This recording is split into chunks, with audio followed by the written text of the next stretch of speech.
Hi, hello, and welcome to another episode of The Dunker Spot. We are part of 342 Productions. I am your host, Nekias Duncan, and joining me as always is my co-host, Steve Jones Jr. Steve, how are you doing, sir? Aha, feeling good, feeling great.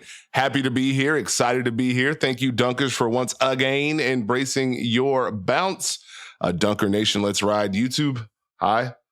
Nekias, fun weekend of playoff basketball. I know you are prepared to hoop it up. I am indeed prepared, at least to the best of my ability, to hoop it up. Also, if we are excluding promo material, I believe we are 300 episodes in now. So congratulations to us. Happy birthday to us, etc. But to your point, very excited to dig into these games.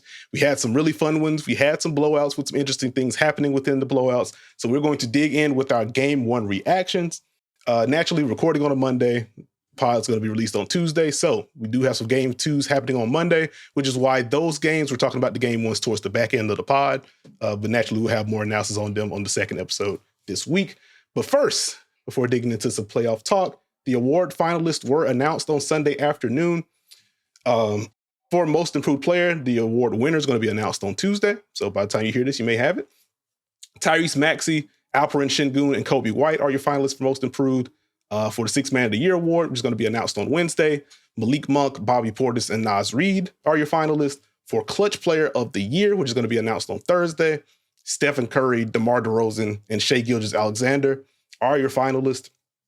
For Coach of the Year, which is going to be announced this upcoming Sunday, Mark Daigneault, Chris Finch, and Jamal Mosley as your finalists. For Rookie of the Year, Chet Holmgren, Brandon Miller, Victor Wembanyama. I wonder who's going to win that one. Defensive Player of the Year, Bam Adebayo, Rudy Gobert, Victor Wembanyama. And MVP, Luka Doncic, Shai Gilgeous-Alexander, and Nikola Jokic. Any surprises for you among the finalists that were announced? Surprises is a strong word. I think for a lot of these categories, there were a lot of worthy candidates. I guess maybe Shai for Clutch Player of the Year, but no beef. Absolutely not surprised by the most improved list that features Tyrese Maxey and Alperen Sengun. Wink, wink, nudge, nudge. I guess maybe you could say Victor for Defensive Player of the Year, but I asked you that question in the preseason, in the buildup. Are you ready for Victor Wembanyama Defensive Player of the Year? So I can't say I'm really surprised there. It should be fun. If you are watching on YouTube, by the way, please comment who you think is going to win these awards. I want to see if someone can get them all, and then we'll shout them out because we appreciate you for your support. But no real surprises. Okay, I got you. No real surprise for most improved. I will say, I guess Sengun was a surprise for me just because I know he got to 63 games and then he was out. But I think because of one of the games played clauses, if you get to 63 or if you had played, I think 85% of games, by the time you got hurt and you suffered a season-ending injury, then you would still be eligible for awards. So it was just a literal, oh, wow, that is right, he made it. Or I remember that rule now, type surprise. Nothing to say about how well he played. Is this a safe space? Yeah, go ahead. Do we think Alperen Sengun made it because of that rule? Because I feel like I saw about 4 or 5 names that were floated out that people discovered were not eligible for this award. Mm-hmm. So do you think that played into it, or am I just being an old? No, I think it probably played a factor, at least for the folks that you talked about. We saw some Dante DiVincenzo, Jalen Johnson, I feel like would have been a favorite to win the award, but at the very least, among the top 3 if he had played enough games, but he wasn't eligible either. So it wouldn't surprise me that it played a factor, but Sengun in his own right, just a much more productive player than he was last year, was, around the fringes of the all-star conversation. So not a surprise at all that he ends up here just by how well he played. But again, I just forgot about that subsection of the rule for the games played minimum. So that's where I was like, oh, that's a name I wasn't expecting to see. But nothing with Sixth Man. Clutch Player of the Year, have to take the L as we gave our fake ballots winners. I had the big fella Jokic. He did not finish in the top 3, so he will not be winning. So L taken, L held, etc. Beyond that, not really. I'm with you on the Defensive Player of the Year front. Not a surprise that Wemby got the top 3. I think we both talked about Anthony Davis. We talked about Herb Jones. They obviously would have been, or Jalen Suggs. We want to throw another perimeter player out there. Obviously would have been worthy to finish in the top 3. But not a surprise that Wemby got there, especially with how he finished out the year. So that's that on that, and we will see what the award winners end up being. Now, let's get into some of these game ones. And because in an act of transparency, I'm not sure if we can, we literally can, but I'm not sure if we're going to get like 30 minutes of Celtics Heat talk. And because their game 2 is on Wednesday, so there's no threat of, game 2 happening before the pod releases, we will start with the Celtics and the Heat. The Celtics taking game 1, 114-94. Jason Tatum leading the Celtics with 23 points, had a triple-double in that one, 10 boards, 10 assists. Jaylen Brown with 17, Kristaps with 18. Bam leading the Heat with 24. Almost made a 3, but had a toe on the line, but we'll leave that alone. 16 for Jaime Jaquez. 11 points for Tyler Hero. I'm sure we will talk a little bit about his game and what happened there. But to start, we knew the second that Jimmy Butler went down that the Heat were going to be in a tough spot offensively, provided they made it through the play-in, and they did. We also knew heading in that Boston is going to pose some problems for folks. They were going to be darn near impossible to deal with if they pressed the right buttons offensively. And even if they didn't press the right buttons, they just have so much talent, and they just put so much strain on your defense. You're going to have a tough time dealing with them anyway. So you fast forward to the first quarter of game 1, and it is a 14-0 run to start. And they get up 18 threes in the first quarter. And the Heat are already trying to cycle through coverages as we get towards the end of the first quarter. We get some zone in the second quarter. The Heat tried their darndest to score. They couldn't hit shots. Jaime Jaquez was driving all over the place. Bam was trying to pump fake his way and trying to create some space against Kristaps. It was just a tough go very early on in that game. But if I had to pick something from the game to kind of hammer home, I was really impressed with the floor game from Jason Tatum in this one. Wasn't the most efficient outing for him overall. If you want to troll, you can poke at like the plus minus numbers with that game. We know why they ended up happening. But if you want to troll about it, you can. But I just like the comfort inside the arc. Like, he opened the game with post up against Caleb Martin. Is any help coming? No. Oh, I see you, Tyler Hero, creeping over. Let me spin baseline and try it dunk. Didn't make it, but I just liked him setting the tone very early on. I'm going to get to the paint. If I'm inside the arc, if the double isn't coming, I'm going. And if it is coming, I'm reading where it's going, and we're going to make the right decision from there. So seeing him set that kind of tone, watching the playmaking and the passing from him, the way that he set Sam Hauser up for 2 or 3 corner threes in the second quarter in particular, I was just really impressed with what he did. You're never going to eliminate the early pull-ups from his shot diet. You just got to live with some of those, but it didn't feel like he dug super deep into that bag in game 1. So I do appreciate the pressure that he put on Miami's defense, playing with the edge of Miami's zone in the second quarter, drawing double teams from there, making the right reads out of it. I just, that's the Jason Tatum that they need, particularly when he's inside the arc. They need him to be poised. They need him to take good shots. They need him to make the reads that he was making. They need him to pass the way that he did. If they could bottle that version up, they're going to be in really good shape. I agree. I think Boston set the tone in this one pretty early. And the big takeaway is I really liked their tempo that they played with. They avoided the mud for the most part outside of Miami's comeback run. And they really worked to generate good shots as a team. I think a big piece for Boston was them being able to get into their flow early. Also probably ties into their defense and the importance of Miami's offense. But when Boston's able to start those actions early and they just play out of it, it's really tough to defend them. And I was a little surprised with some of the activity from Miami, but they weren't afraid to show doubles on Jason Tatum or Jaylen Brown. I thought Boston was ready for that with their spacing. They were able to move the ball, force Miami to scramble, and obviously knock down the shots to make them pay. But it was interesting to see when Miami did tap the press to zone button. Boston once again was ready. Let's go right into pick and roll. Peyton Pritchard's one pass away, lets it fly. And I thought Boston did a really good job of working to either distort the matchups in Miami zone or use Tatum to get a matchup Miami didn't want. And you mentioned the threes from Sam Hauser, but let's force a double and let's have Tatum, who did a really good job of surveying the floor, being patient and making the right read. That was really good. I think the scoring was also key for Jason Tatum and how he did it. You mentioned the catches inside the arc. You know, when Miami did switch, he was fighting to get position. He was fighting to get a catch close to that elbow.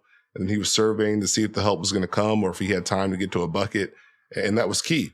I think a small thing for Boston's offense in that one, when they went to pick and roll, it put a lot of pressure on Miami, or at least this current version of Miami. How much switchability do you have? If you switch, do you like that matchup? Do you now have to double team again? If you don't, do you end up with 2 on the ball? What does that open up for Boston? I thought that's where Boston really played well. So you had the moments where Drew Holiday would be the ball handler and pick and roll. Now Tyler Hero has to navigate. We don't want to switch that. That's 2 on the ball. Mm-hmm. Now we can play out of it. And so I thought they did a really good job. I thought their bigs were important, their spacing, because Miami tried to show help against some of those driving lanes. And Boston, again, continued to move the ball and drive and kick to generate good offense. So that was positive. I think for me, it's, can Boston keep their foot on the pedal offensively in this series? We saw what happened once they got the lead. A little bit of the air came out of the balloon. Can they commit to playing with pace and tempo? Can they value each possession? Can they keep the pressure on Miami? When they have those possessions, which they had a lot of in game one pick and roll, nothing's there. We get to our next option, whether it's a handoff or we mix in off-ball movement. That's a really tough blend. That's why Boston is the team they are. For Miami, in my notes, it's can Miami find enough? They're going to compete. And no further illustration than that comeback. I guess we can call it a comeback, but they sliced that lead back and they sent the message like, we're not going to go away. And I think it's can they find enough defense to be active and be physical and get Boston into the mud? 22 of Boston's 39 made field goals were threes. So what happens if the shooting's off? What happens if you contest more? What happens if you force turnovers? Can you just change the flow of the game to give yourself a shot? Offensively, they're going to have to rely on a lot more ball movement and player movement. They just have to make Boston's defense move. They have to make Boston make multiple efforts. You mentioned the aggression from Jaime Jaquez has been great. How do they loosen things up for Tyler Hero? Is there a blend there, off ball, on ball? The Drew matchup is tough because, if he's off ball, you got to navigate. If he's on ball, Drew's navigating and Boston could stay in a drop. So, is it just Bam be more aggressive? Can they find something consistent in the half court and put themselves in a position to find a path to victory? Yeah. That's going to be the tough part for Miami. To the Jaime portion, watching him just drive at Kristaps didn't always work, very rarely worked. But just seeing, I'm not scared to drive into your chest. Let me see if we get some free throws. Let me see if I can be the guy to put some pressure on the rim. Because that's been a consistent theme with this Heat team, even when Jimmy was there. How many of these guys can puncture the paint with or without a screen? How many of those guys can do that consistently? And so Jaime now with Jimmy out kind of having to be that guy, it was at least encouraging to me. And if you zoom out just a looking forward for the Heat's point of view, it's encouraging that in his first playoff game, he just wasn't scared at all. It didn't matter who was in front of him. He was very much trying to get downhill. We got the pure drives. We got the post buckets and just the general back downs and trying to draw attention from there. So it was nice to see him tap into that bag. With the Tyler Hero portion, it feels like a healthy dose of this is just going to be the do better button for him.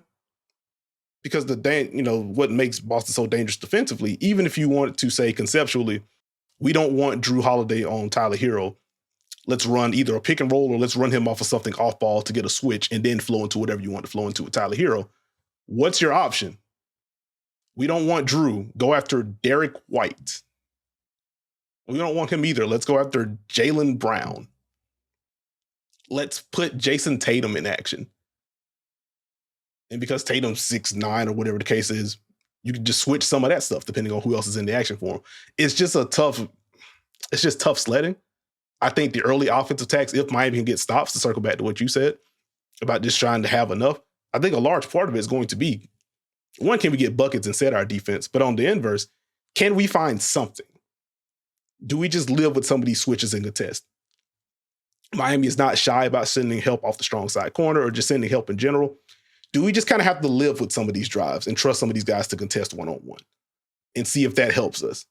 Because what also hurt Miami when they were in the zone or elsewhere, Boston with 10 offensive rebounds. Boston rebounded roughly 30% of their own misses per cleaning the glass. You can't have the three-point advantage, lack of contain, overhelp, you're getting beat up in zone, and then also when they do miss, or even when Boston just takes an early shot and you don't like it, we'll just get another crack at it with an offensive rebound or with 2 offensive rebounds in a possession. So there are some margin things that I think Miami feels confident that they can clean up to make it closer.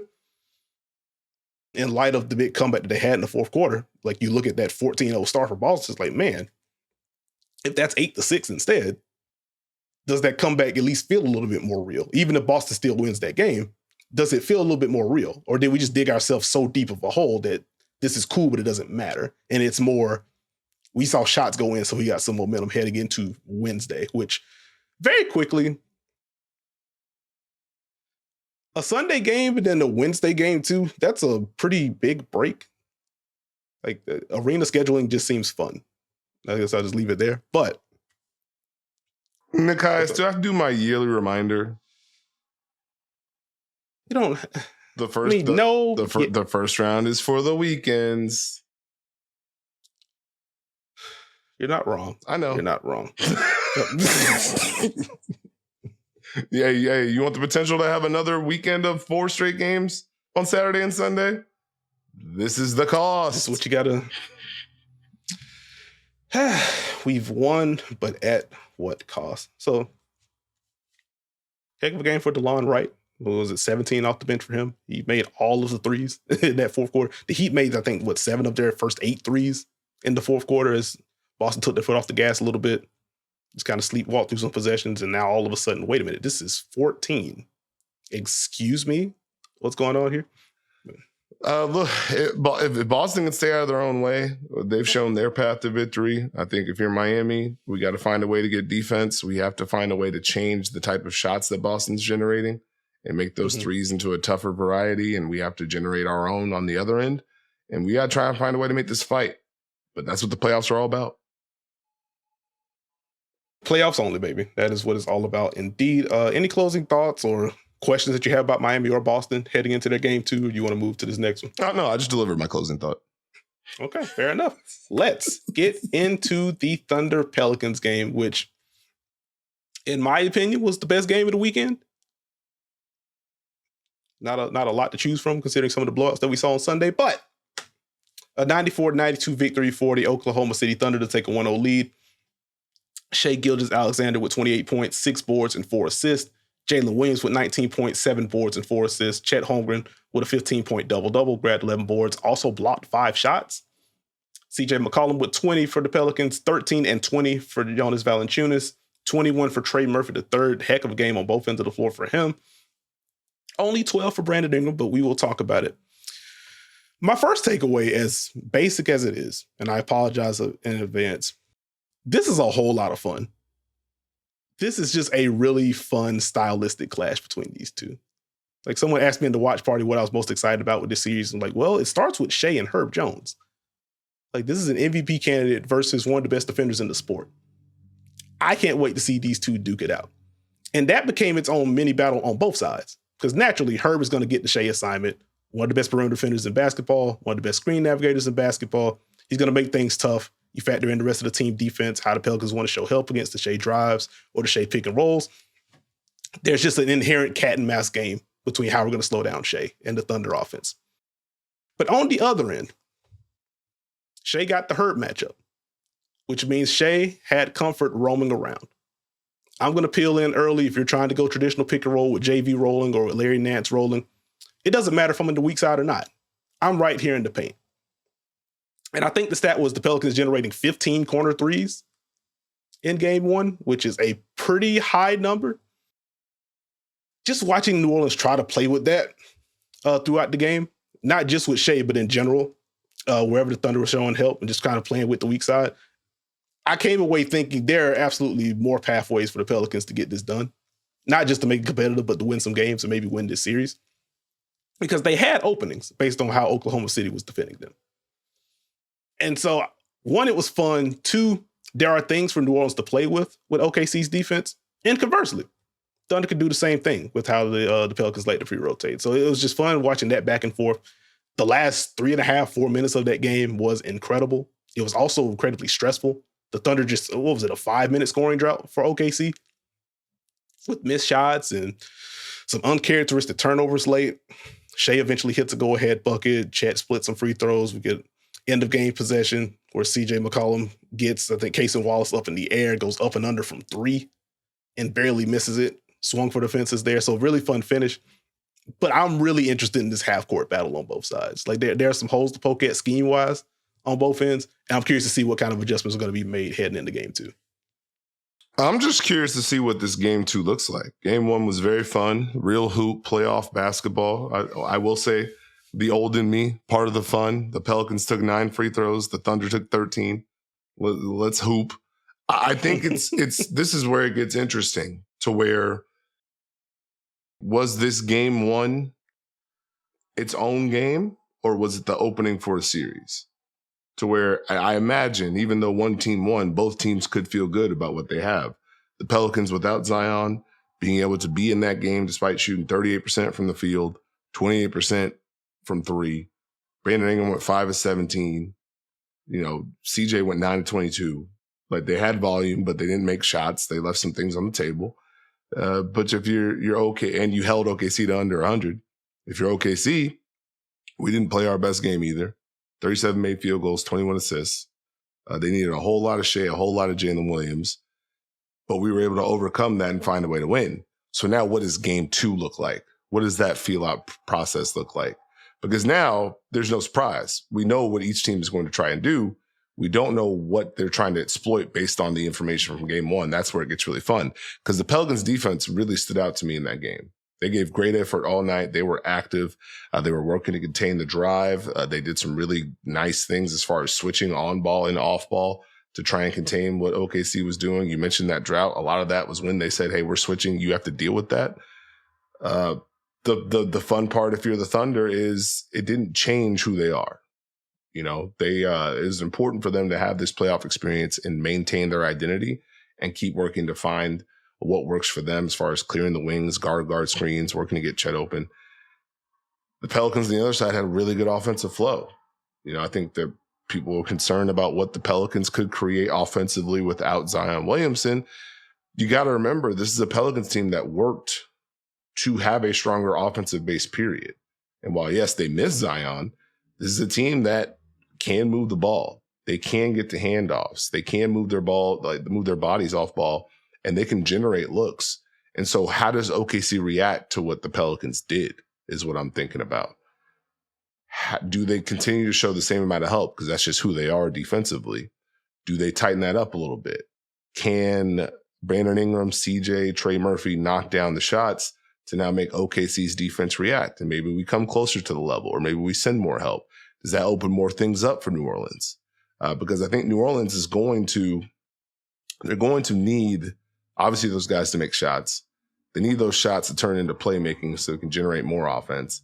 And they need the defense to show up at that same level. And that's the tricky part when you get in the playoffs.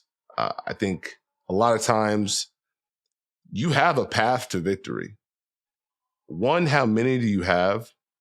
And two, how easily can you get back to that path, if that makes sense? So if New Orleans defense takes a hit, how much of a difference does that make for their chances against OKC? Is it purely they have to keep them in the mud? If New Orleans' offense goes up, does that change the dynamic of the series? I think for me, I'm intrigued to see, as far as, coming out of game one, going to game two, what is New Orleans going to settle in on trying to throw at Shea and OKC? They showed help. There's some great moments where Shea looked to back up, had it ISO'd on a wing, and there's help at the nail. There's help from the baseline. There's bodies in front of them. Are they going to just settle in on switching and hoping they can contain and contest and keep the ball in front and try and take away some of OKC's driving kick? Does OKC counter and continue to find ways to, hey, this is what we do. We swing the ball. We'll clear space. We're to keep pressure on you, force you to rotate. They work to really rotate the Chet's pops at times before settling in on switching. And how does that evolve? Does OKC use that as an opening? It's a lot of question marks coming out of game one, but that's a fun thing. That's a fun process when you're watching a playoff game where you're trying to figure out where these teams are going to go.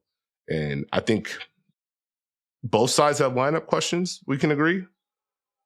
Yes. What's our best lineup? What's our best five? I think JV had an impactful game, but now, okay. And I thought they did some really fun things with Jonas Valanciunas defensively, as far as trying to work to rotate him out of certain scenarios when Chet popped, but then ultimately settling in on the drop. They switched him a couple times, so I'm keeping an eye on that. Is it just the Larry Nance, Najee, Alvarado lineup?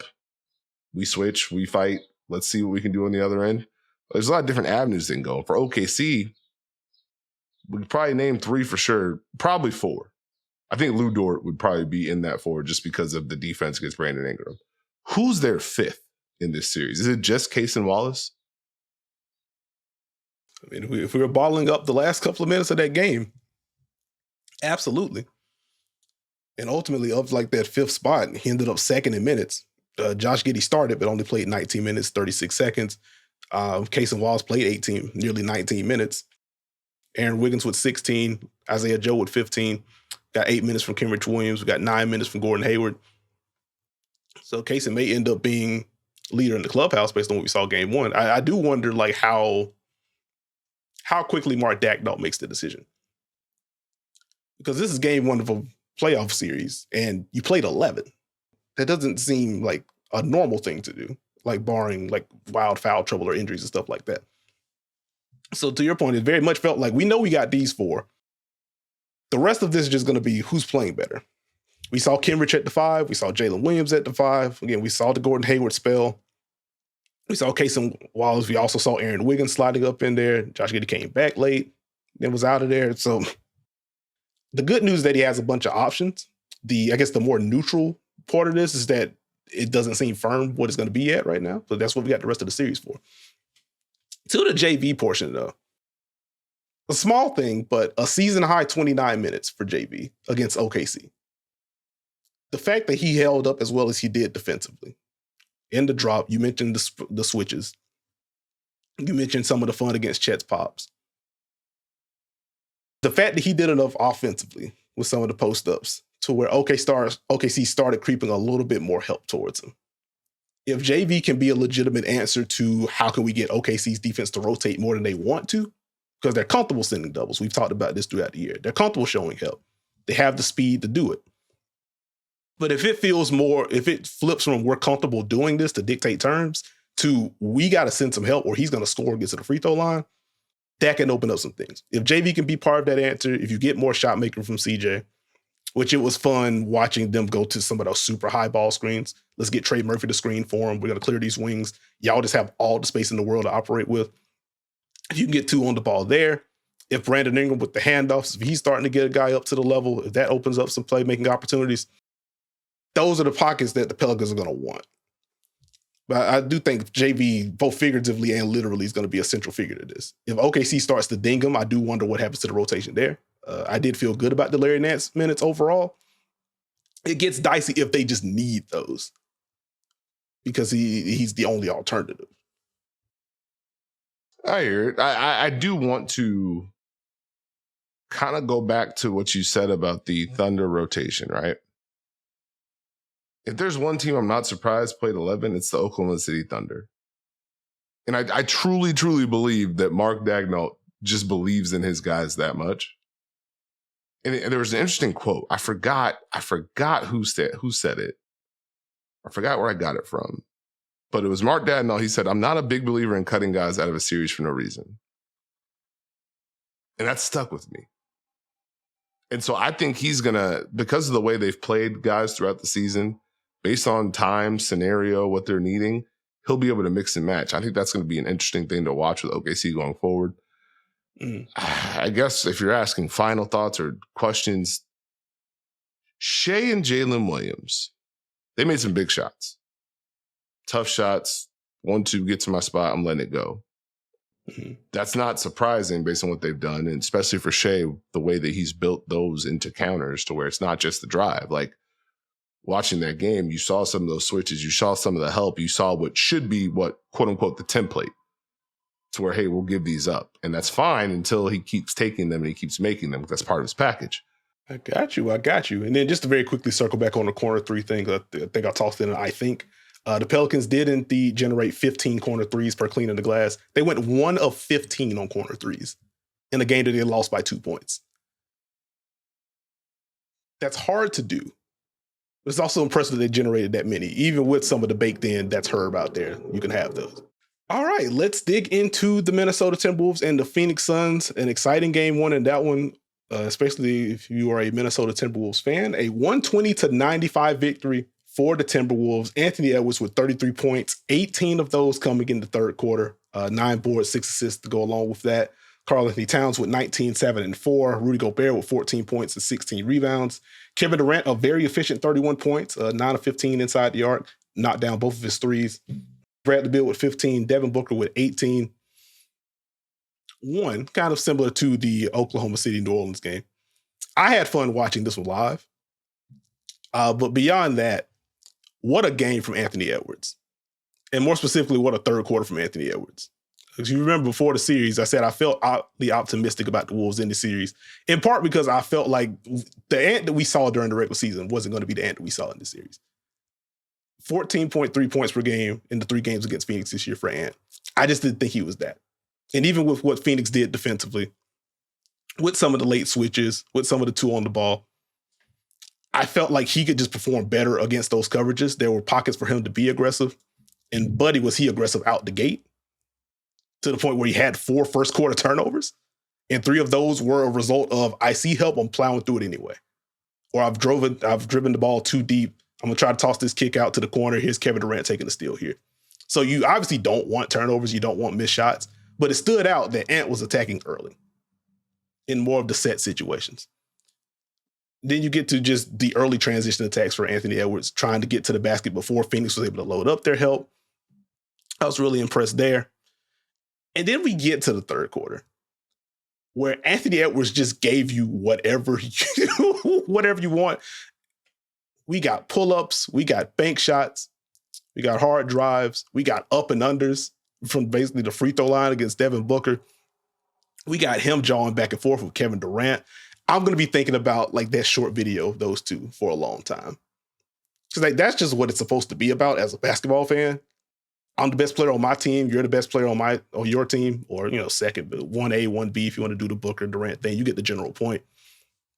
But just watching those dudes compete, Anthony Edwards just like, I'm here. You can't do anything about this. Kevin Durant looking almost amused. Like, you got me right now. I got something for you, though. I just loved watching that. I had to take off the analysis hat while I was watching that game, but just kind of laugh at the absurdity of what we saw from Anthony Edwards.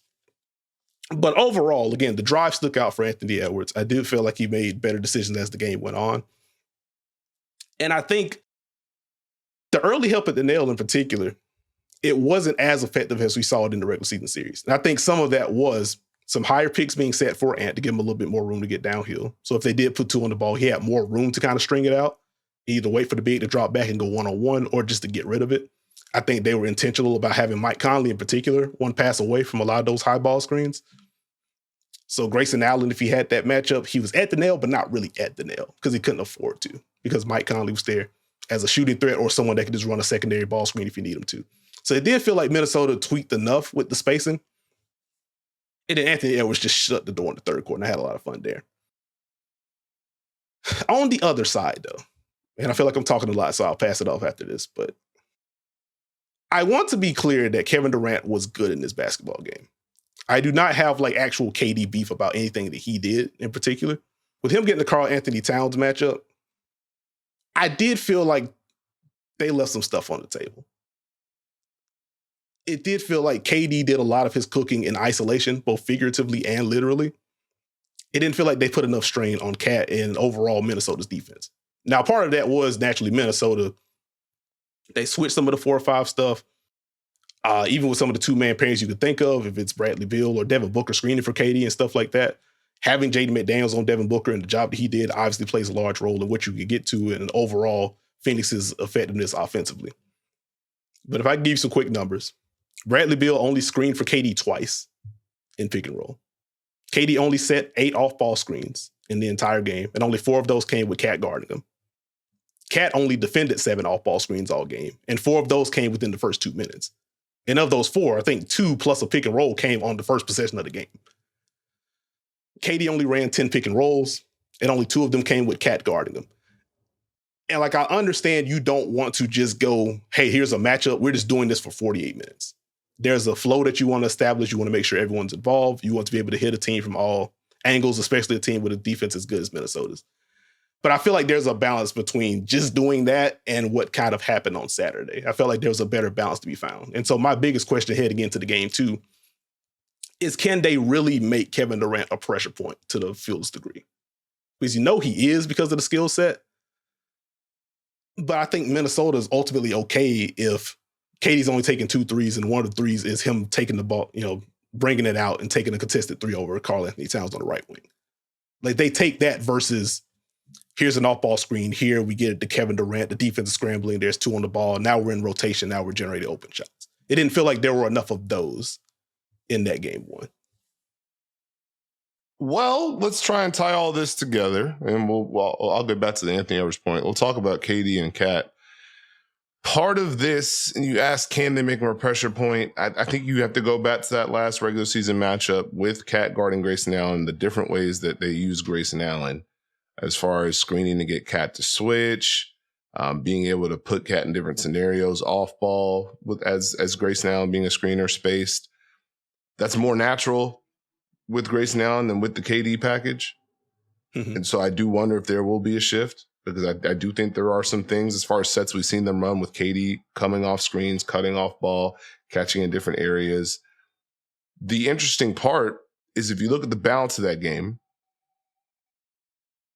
is it just Minnesota saying, we're okay working to try and contest your shots, Kevin Durant? Sounds insane. But what made me think that was, hey, it looked like Minnesota's comfortable with Cat staying in front of KD and contesting. When they went ahead and went to the second half, they used KD as a screener. They weren't afraid to switch Cat then. Rudy Gobert wasn't afraid to switch on KD. Is that the thing that they're hinting at with this defensive mindset or defensive game plan where, hey, we don't necessarily think you're going to drive. We can contain these. We can contest. We have size, length. We'll go ahead and keep that in front. And I think for me, it speaks volumes to what Minnesota did in this game 1 win, as far as working to answer a lot of the questions that Phoenix had put on their plate in that last regular season matchup. The fact that their defense was able to get back to being that active and disruptive that quickly against Phoenix in particular was a very big sign for them in this series. A lot of Phoenix movement sets that we liked or we talk about the balance between off-ball actions and pick and roll and ISOs. Minnesota did a great job of pressuring Phoenix. They were pushing dribble handoffs out. They were pressuring the ball. They didn't let the Suns get set up as much. You know, if you saw the contrast between a Phoenix Suns team that was picking Minnesota's defense apart and poking at different things. Gobert, do you want to come to the level? Cat, do you want to help? Cat, do you want to switch? They didn't necessarily get to that as much in this one. And I thought a bigger thing was they worked to take away some of the Suns' drives, particularly from Beal and Booker. Mm-hmm. And that took away some of the drive and kick that Phoenix had been able to show on top of what they were doing scheme-wise, which was tough. And I wonder how impactful that is, because I thought Rudy Gobert did a better job of committing to help when there were drives, committing to curls when they did go to off-ball action. So if Devin Booker flies off, Rudy Gobert catches it, and now he switches, and now Minnesota's able to recover. They were fine with Nurkic popping and getting a catch. So how much of that can Phoenix reset Minnesota's defense to a degree and get them back into, are we sure about this? And I feel like that's a hidden battle in the playoffs, because you are going to give certain things up. But the toughest thing to deal with is a defense that has conviction with what they're trying to do and is willing to live with what they're giving up. Now, that ties into a whole separate question. You can live with this shot until you can't, but we don't have time for that. So we'll just bookmark it. Okay. I think when it comes to Anthony Edwards, he was more aware of the coverages that Phoenix was going to throw at him. Phoenix was still committed to showing help on Anthony Edwards' drives. They did not want him to get consistent paint touches. I like that Anthony Edwards responded by, hey, I'm still going to drive. So you mentioned some of the turnovers. Like, hey, 4 bodies, it's fine. I'm going to put my head down. The secondary part, attacking early in the clock and then getting to his spot. Okay, that's help there. I'm not going all the way there, though. 1-2 bop. Those are the shots that it doesn't matter what your game plan is. Mm-hmm. I'm knocking these down. And the beautiful part beyond that third quarter stretch where it didn't matter what Phoenix threw at him, he was going to get to a spot and he was going to make a difference. He then converted that into playmaking. And now, okay, I get a switch. You want to send help? Let me kick. You get a switch. You want to double? Let me kick. To be able to do that in the fourth to extend the lead, that was big for me. I think that tied into Minnesota offensively just making Phoenix pay a little bit more for showing help. Whether it was a Nikhil Alexander-Walker dribble handoff, or I see there's help, let me do 1-2 dribbles, kick it to Naz Reid and play out of that. That was key. They felt more comfortable as far as what they wanted to do offensively. And beyond just Ant, what they did with Karl Anthony Towns was key. You know, we talk about the KD-Cat matchup. It was flipped on the other end. And, hey, we're going to have Cat post up Kevin Durant. Phoenix, you want to double out of that? That's fantastic. We'll play out of it. The biggest thing that did was it allowed Cat to catch the ball closer to the basket, and they leaned into that, started to work to get sets, to get him deep seals in the middle of the paint. When he gets it near the post, when he gets it near the elbow, and he makes those quick decisions, that's a different Cat from Minnesota. When he's reading the defense and being able to hit Rudy Gobert cutting, that's impactful for Minnesota. That makes a big difference. They still had some of the moments where Bradley Beal was guarding Cat and Cat was out by the 3-point line and tried to do the Terrell button. Didn't work as well. But the fact that they put that back on the table, I thought was key. So if you're Minnesota and you got Cat going, feeling better about him on both ends, you feel better about your defense overall, you got Anthony Edwards going and more aware of coverages, you reestablish yourself against the challenge the Phoenix put up.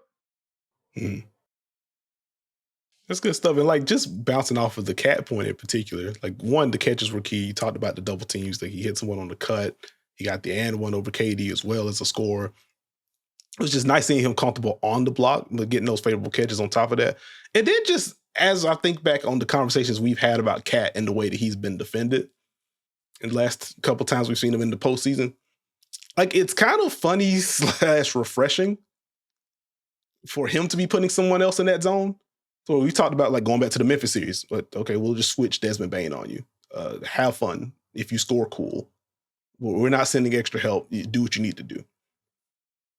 And some of the switch questions that we've asked early on in the regular season. Now he answered that pretty quickly this year, but at least we had questions heading into the year based on what we had seen before.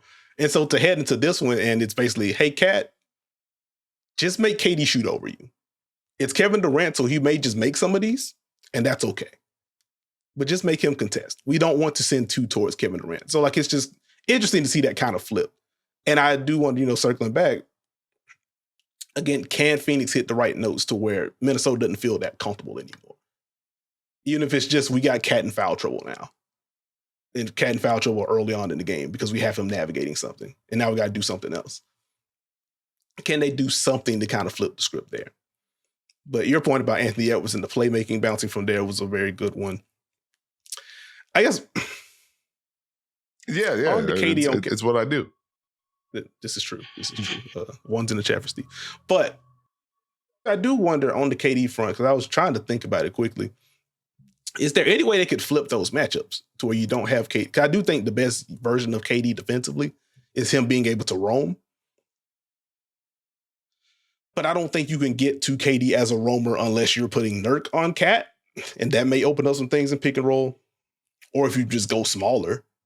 I don't think you want to give like Booker the Cat assignment.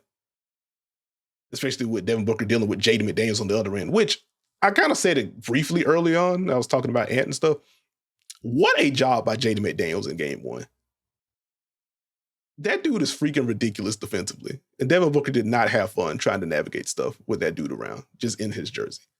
I do believe Jaden needs the hat tip there. And it wasn't just him. Like it felt like Ant was good defensively in that game. Nikhil Alexander-Walker had some fun reps, particularly when he was matched up with any of the perimeter guys. He got Booker sometimes, he got Beal sometimes. It was just a really good defensive effort from the perimeter guys overall. But I guess, circle back, like, is there a way for the Suns to flip those matchups? Or is it just press the do better button with what we saw in game one? Do better button.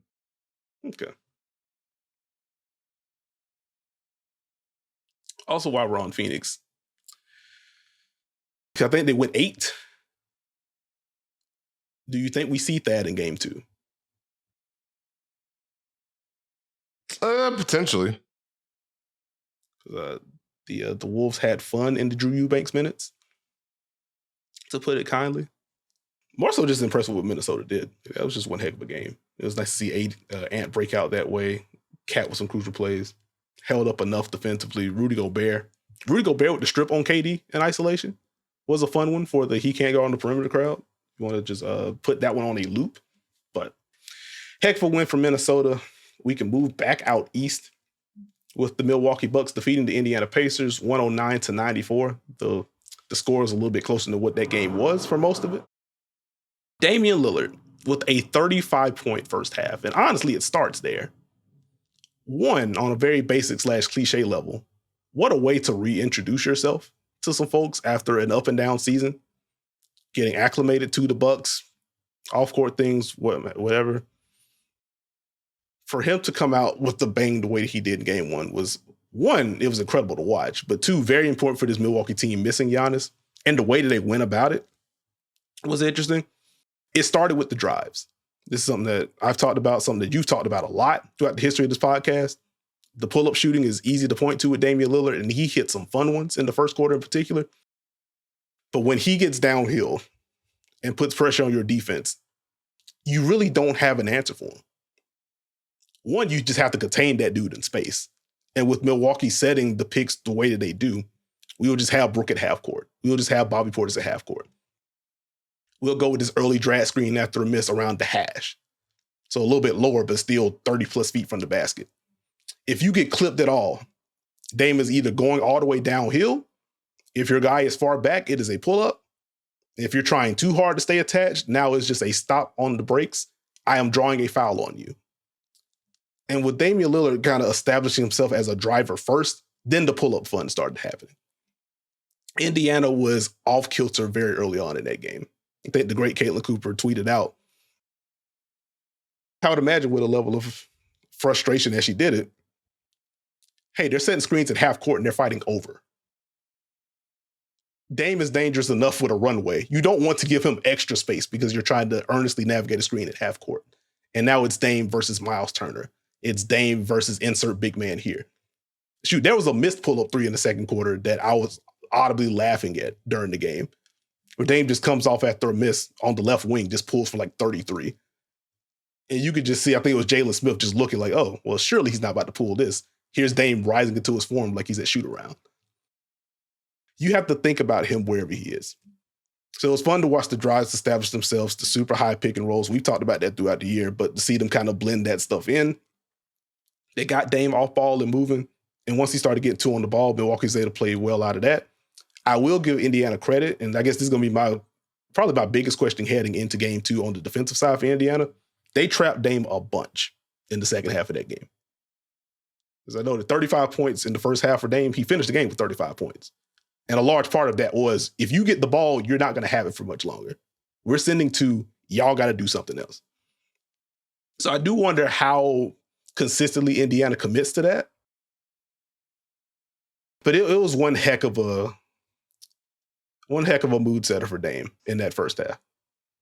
Well, I'll ask you this based on what you said. How much of a win is that for the Bucks? If with no Giannis, we have Dame who's going to draw two on the ball in XYZ scenarios, and we can open things up that way.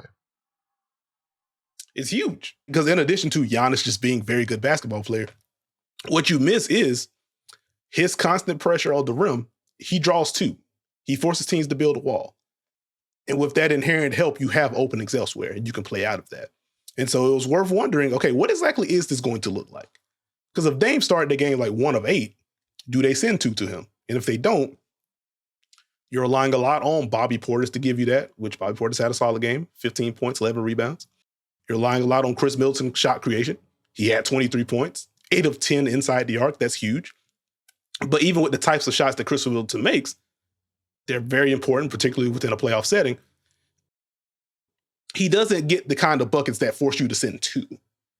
And so it's very important for Dame in particular to be the guy that puts that kind of pressure on and draw the extra attention to open things up. So the fact that they were able to establish that as early as they were was a net positive for the Bucks overall. I thought it was key also to allow them, to get those buckets, to steady the ship, but also allow their defense to load up. And I thought the Bucks defense was very active, played with a lot of energy, did a good job of switching. And they really worked to try and contain penetration. They had some good moments flowing to switch on drives and recovering to the perimeter. And so in my mind, I'm trying to figure out what's the next balance going to be? So if we talk about Indiana likely being more aggressive against Dame, what does that open up? What does Indiana look to attack on the other end? What do they identify as the thing that opens things up for them? Pascal Siakam had a really good game. The Bucks were not afraid to put Brook on Pascal, Bobby Portis on Pascal, switch against Pascal. Chris Middleton got him. Are you going to explore that matchup? Are you looking at the reads? Are we throwing a mix at Tyrese Halliburton where this might be a switch, this might be a drop, this might be 2 on the ball? Mm-hmm. How do you balance the tempo and pace that you play with, hey, we need to actually attack something? Does that ball movement cost you sometimes? Sounds wild, but if Milwaukee's going to play defense at this level and they're this locked in, you have to make sure you generate good shots. And so you wonder if Indiana settles in and what they look to attack offensively. You know, it's funny, you mentioned Dame. I thought, the Bucks had good flow offensively in the second half. I thought Chris Middleton stood out to me in this game. You want to talk about a reminder, it's a nice reminder of how key he is for these Milwaukee Bucks.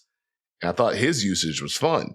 And they did a good job of working to get value with him getting the ball on the move, whether it's the action to screen from at the elbow, using him in the post, you know, either in a set or him just backing down to the post and doing the Money Middleton thing. Good usage out of a set where they fake a pick and roll, get to him on the second side with a dribble handoff, and now he's able to kind of cook and get downhill with some help. That part is going to be fun. And that's where I'm like, okay, can the Pacers defense increase the physicality? If the Pacers are going to trap Dame, do you want to double Middleton and just say, hey, someone else has to beat us? Or do you trust that you can contest against Middleton? How do you handle Portis and Brook? Can you take one thing off the table for this version of Milwaukee? Allow yourself to get your stops. Allow yourself to run, get some easier baskets. Because, 36 made field goals, 20 assists doesn't sound like Indiana Pacers basketball. Yeah. And so how do we open things up? You know, what are the shots going to be for Miles Turner? How do we get Tyrese Halliburton unlocked? What do we do defensively when the Bucks keep putting Tyrese Halliburton in action?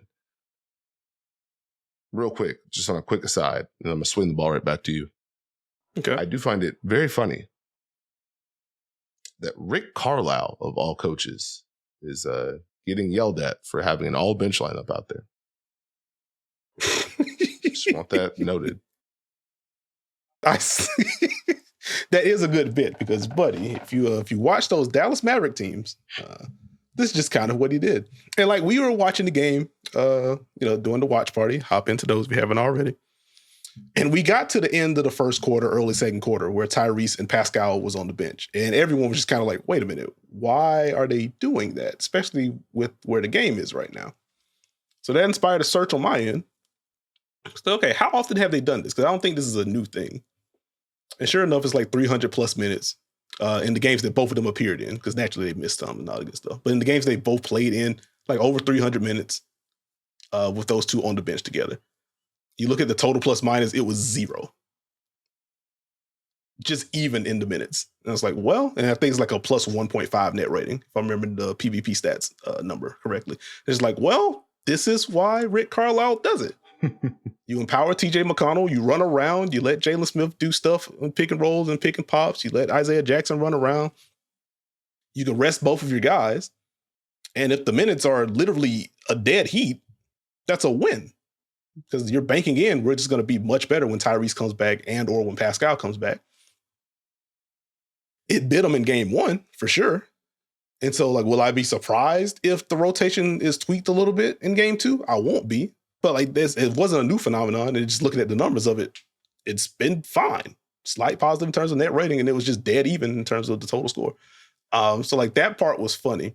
I think to the unlocking Tyrese portion, that was the question I was going to ask you.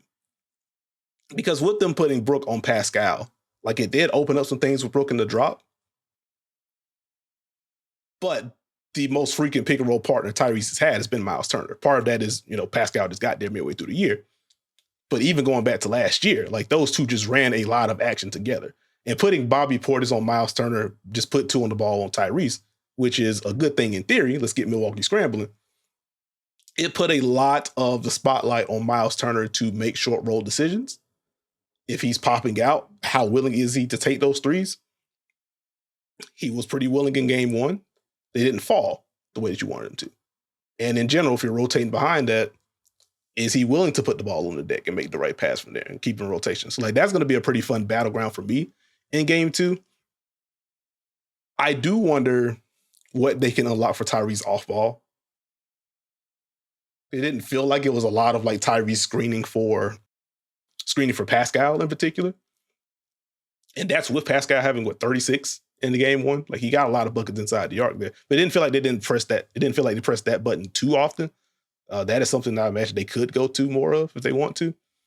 But fun game plan stuff from Milwaukee. And with Patrick Beverley getting the Tyrese matchup, like I felt like he did a good job of navigating. So even when you did get more of the traditional coverage, it wasn't like Tyrese had a bunch of openings. Here's another portion I wanted to think about. Okay. Because I think unlocking Tyrese is important. I think he'll be more aggressive in game two. And, you know, they can poke at Portis. They can poke at Brook. Mm-hmm. Does it change how the Bucks defense feels about the rest of the Pacers? That's a higher threshold to hit. That's the work Indiana's going to have to do in the half court to a degree. I mean, because 8 of 38 from three, obviously, I imagine they'll shoot better. But does it change how Milwaukee wants to help? Part of Brook on Pascal is, okay, if Pascal's spaced in the corner, Brook can do his rim protection deal. Yep. Are we concerned about Andrew Nembhard spaced? Are we concerned about Aaron Nesmith spaced? Are we concerned about Ben Shepherd spaced? Are we changing what we want to take away to try and take away that? That's kind of a mini battle for Indiana to where they're going to have to rediscover that. And that's why Miles Turner is really important. Because in theory, he has the ability to post matchups. He has the ability to space. He has the ability to roll. They need him going as well. Mm-hmm. And now, does that allow, you know, if Tyrese is aggressive, Miles has it going better, do some of those shots for the others come more naturally? Do you make the Bucks defense think more? Yeah. I feel like that's the key. Because if the Bucks are going to be an automatic and show nuance where we're mixing it in under, or we're not giving this switch, or we're flipping the matchups comfortably, that tells me, hey, we have an idea, we have a vision, we have a plan. Indiana's got to shape that up. Yeah. That's good stuff. Very quickly, just on the box score front, we had 36 for Pascal, 14 of 21 inside the arc, 104 for three. So to the spacing point, certainly didn't take or make enough to make Brook bend when he had that matchup in the half court. Miles Turner with 17 points, 2 of 8 inside the arc, 3 of 9 from three. And that 9 3-point attempt game has to be up there in terms of the season high. 8 boards for him as well. Tyrese Halliburton, 9 points, 7 field goal attempts logged, 7 rebounds, 8 assists. Very dull analysis here, but the Pacers are going to need a little bit more offensive production if they want to swing things in the game too. Did you have any AJ Griffin or Pat Connaughton thoughts off the bench for Milwaukee? I did not.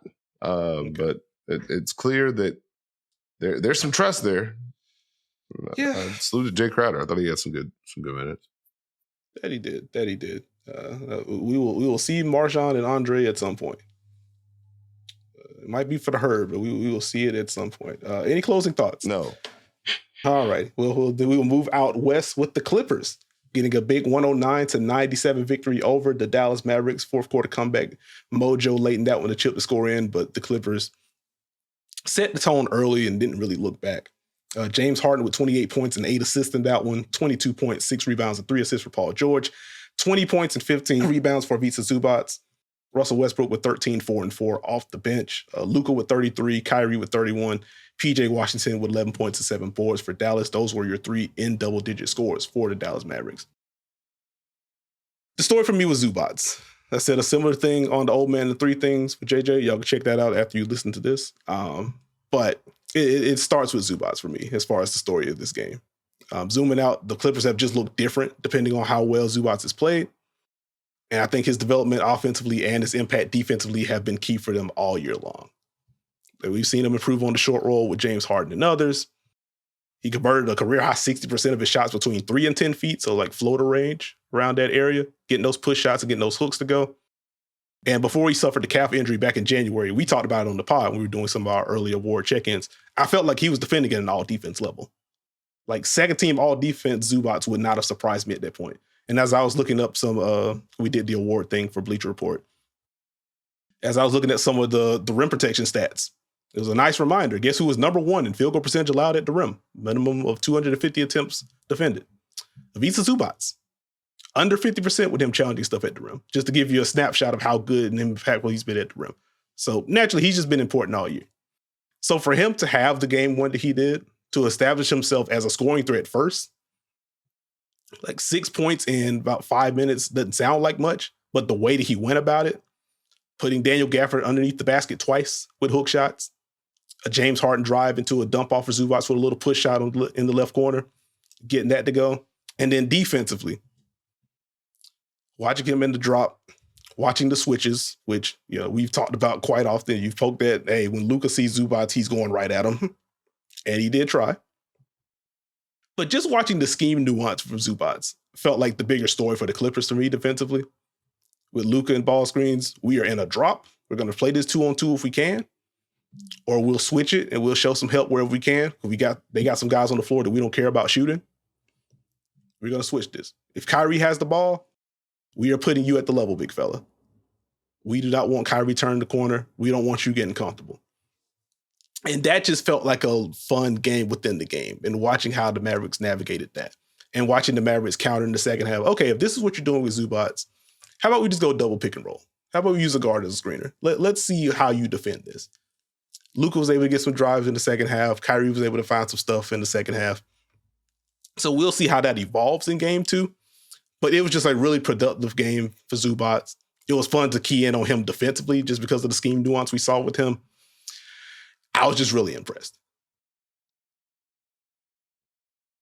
I think one thing I would tie the Zubac performance with, and he was very important for them offensively, especially early on to set the tone and to give them something they can hang on to, kind of poke at Dallas's defense. Luka against Zubac is traditionally just Luka attacking on site.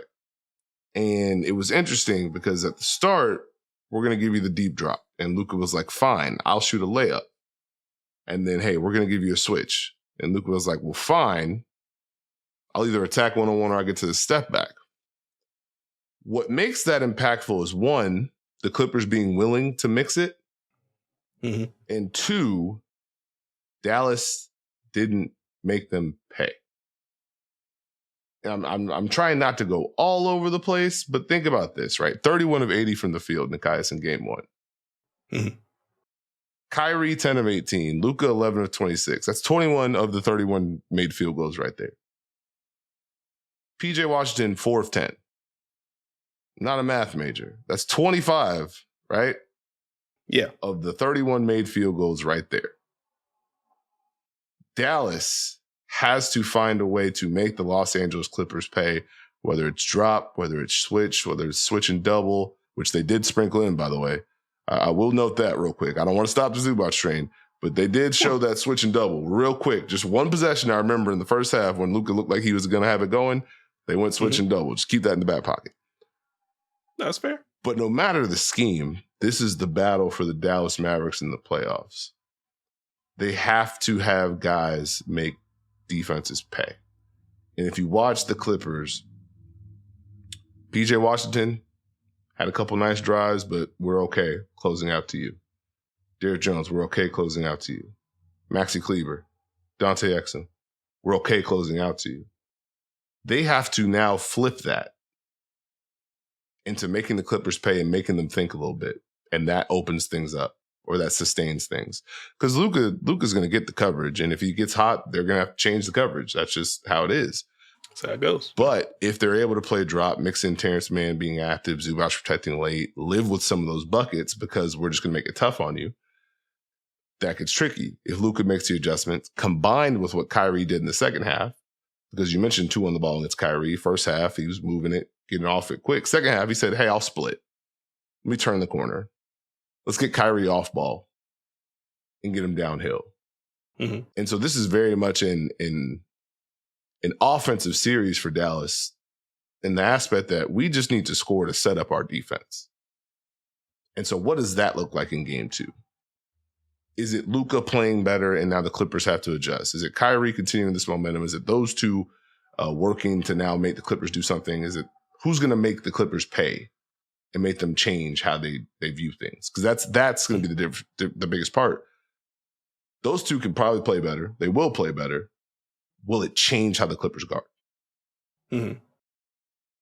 Like, I think on the Luka portion, which he would be the natural option for this, like, I think Luka has the easiest pathway to changing that. Because, like, even looking at some of the early drives against the Zubats drop, like, he got to the mid-range step back quite a few times. He did pull early with some of those left wing step back threes. There was space for him to explore on the interior that sometimes he just kind of opted out of. Like, on one of those, he got like a Dante some floater off of a cut because of some of the help that came late. And so, like, I do think there's room for Luka to press the issue a little bit more. And I imagine that he will, particularly with some of the rhythm that he found in the second half of that game. So I think it is going to start with him. And I think on the Kyrie front, like you mentioned the off-ball portion, and it kind of reminds me of, a question I posed on Old Man the Three Things. We were talking about Jalen Brunson with some of the attention he was seeing in pick and roll. Do they get to a point where they say, actually, if they're going to put two at the screen, how about no screen? Or we'll just run something off ball for you to get a favorable matchup. Now you just go and see if you can threaten things. And I think if Kyrie can get going in those situations, or even if Luka gets going in those situations after getting switches, if that's what the Clippers want to do, if he's able to get downhill and draw extra help, those catch and shoot opportunities become a little bit easier. If the Clippers are scrambling to rotate out, depending on who it is, because I mean, with some guys, if it's Derrick Jones Jr. in particular, like that's just going to be a short close. There's only so much room you're going to have with him. But if it's Dante, who's proven like, okay, if you leave me this open, I will hit 6 in a game. Like, I'll do that. If it's Tim that gets the kick out, can you get enough of those pure drive and kick opportunities from there and get everyone feeling better in a rhythm? Like we've seen it with PJ Washington. We saw the shooting perk up in the second half of the year for him. Or at least heading into the postseason, we saw the shooting perk up. And the drives have just kind of been there since he's been in Dallas. I feel the pathway is absolutely there. I think it starts with Luka. And I think the fact that Luka just flat out opted out of some of those opportunities in game 1, it makes me feel more comfortable or more confident that he will just poke the bear a little bit more in game 2. I think that's fair. I think that's very fair. And I just wonder overall, what does that do to the Clippers? I mean, even a simple counter, Luka post up, let's put Kyrie one pass away. What are you guys going to do? Mm-hmm. Empty corner pick and roll for Dallas. Let's have one guy spaced on the wing. Let's attack this drop. There's no lay help. How do you guys react to that? Can they kind of take what the Clippers have shown them and flip it on them? I will say the one thing the Clippers did consistently was they made Dallas pay on the other end. And part of that was Zoo. But I thought James Harden had a heck of a game. I thought he made a lot of quick decisions. He didn't necessarily let Dallas load up against him to the same degree. He made the reads to make them pay. Paul George also did a very good job mixing in on-ball and off-ball actions to go ahead and, take the weight of no Kawhi in the lineup, but also just stay within what he does and execute for his team. I'm very intrigued to see, can the Clippers keep up that flow in game 2? Can they find a way to just keep Dallas reacting and rotating? I'm intrigued because they needed a lot of those drives from James Harden to create. They needed those drives from Paul George. They needed the short roll. They needed, Terrence Mann has Luka on him. Well, now he can screen after the first set. Those type of plays where we can continue to go. How do they adjust to a better defensive effort from Dallas?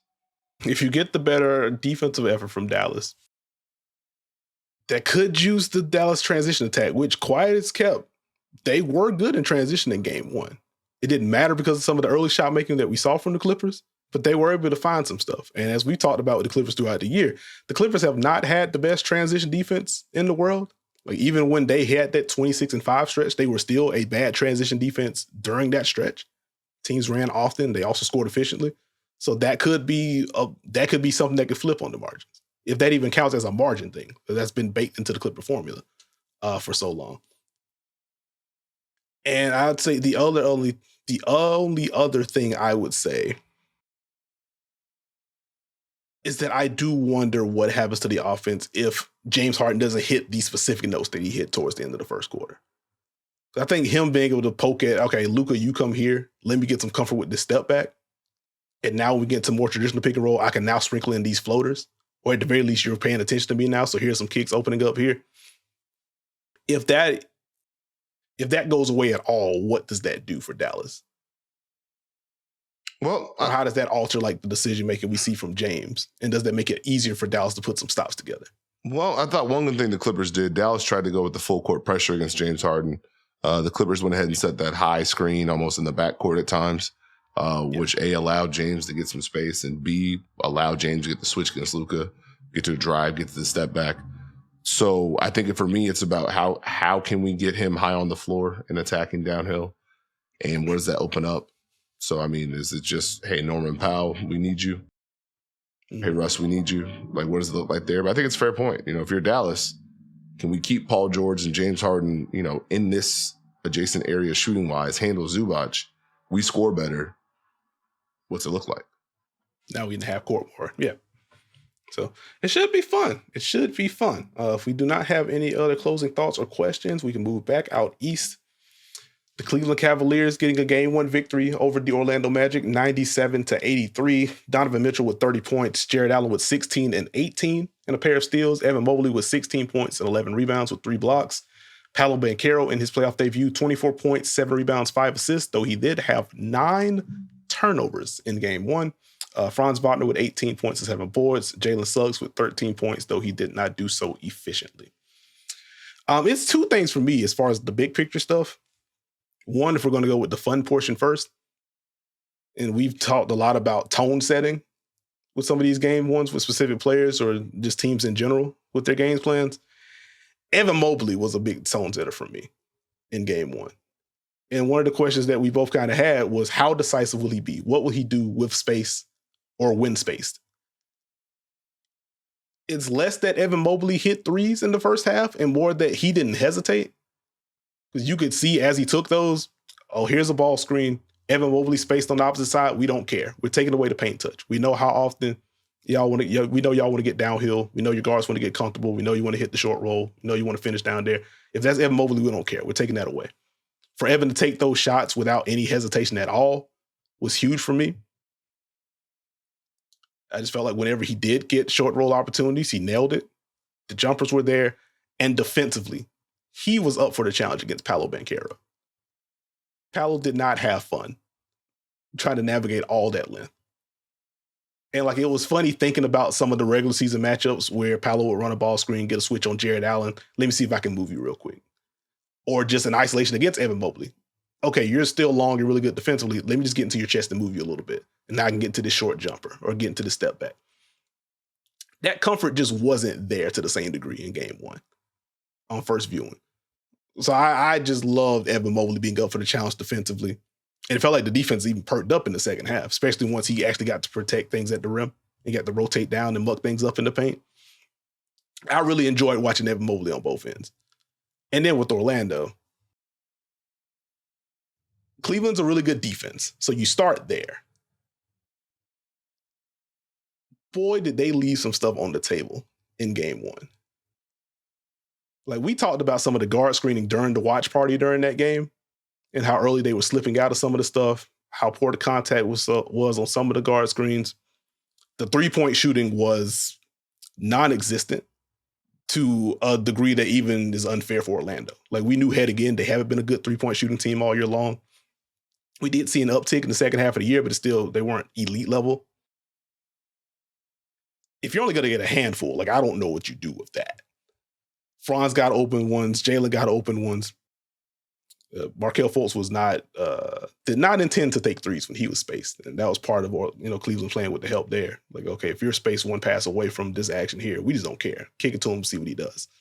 We'll let you just drive into a defender. Have some fun. But not being able to get threes to go, I didn't really love the screening. And even outside the inverted stuff, they just got nothing out of pick and roll. I have one number for you. And then I will toss the rock to you. Orlando generated 0.38 points per possession in pick and roll in game one. Regular season or playoffs, that is the second lowest total in the last 5 years and the fifth worst mark in the last decade. Some of the shooting is just going to bounce back because it has to. But the fact that they couldn't get anything, you have the turnovers. And then again, like some things are under your control. If you're going inverted pick and roll, set the screen. Or Paolo, if you have a high one coming for you, inverted or not, at least set your guy up to go over the screen a couple of times before you start trying to tap into the reject bag.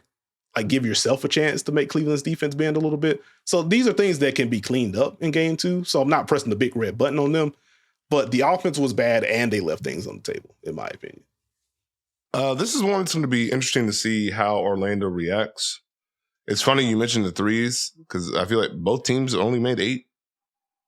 Yeah, Cleveland didn't have it either. Which is real hoop is back. Part.